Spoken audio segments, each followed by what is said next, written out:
যতগুলো নতুন ধারাবাহিক আসার কথা চলছে সবগুলোই এক এক করেই সামনে আসতে চলেছে।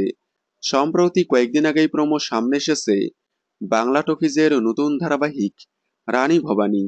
এরপর এক এক করে আসছে এসবিএফ, অর্গানিক, সৃজিত রয় এবং সৌভিক চক্রবর্তীর নতুন ধারাবাহিক, যার আন্ডারে বর্তমানে সম্প্রচার হচ্ছে জি বাংলায় তুই আমার হিরো। এই ধারাবাহিকের লুক সেট শুরু হয়েছে গতকাল থেকে। উড়ান ধারাবাহিকের সেট ভেঙে তৈরি করা হচ্ছে এই ধারাবাহিকের সেট। গতকাল লুক সেটে দেখা গিয়েছে জনপ্রিয় অভিনেত্রী তিতিক্ষা দাসকে, যাকে এর আগে ইচ্ছে পুতুল এবং দুই শালিকে দেখা গিয়েছিল। দুই শালিক শেষ হতে না হতেই আবারও নতুন ধারাবাহিকের জন্য লুক সেট দিল তিতিক্ষা দাস। তবে শুধুমাত্র তিতিক্ষা দাস নয়, এই ধারাবাহিকের লুক সেটে দেখা গেল অভিনেত্রী শ্রীপর্ণা রয়কে, যাকে এর আগে আঁচল, কড়িখেলা, গাঁটছড়া ধারাবাহিকে দেখা গিয়েছিল। তবে লুক সেটে কে ফাইনাল হয়েছে তা এখনো বলা যাচ্ছে না।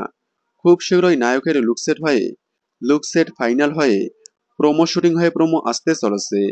কারণ বর্তমানে জলসার প্রাইম স্লটগুলো টিআরপিতে অনেকটাই পিছিয়ে। এই স্লটগুলো উদ্ধার করতে নিয়ে আসা হচ্ছে নতুন নতুন ধারাবাহিক। আপনারা জলসার আপকামিং এই নতুন ধারাবাহিকে প্রধান নায়ক নায়িকার ভূমিকায় কাদেরকে দেখতে চান কমেন্টে জানাবেন। বাংলা বিনোদনের এই ধরনের সকল আপডেট সবার আগে পেতে চ্যানেলটি সাবস্ক্রাইব করে পাশে থাকা বেল আইকনটি বাজিয়ে দিন। ধন্যবাদ।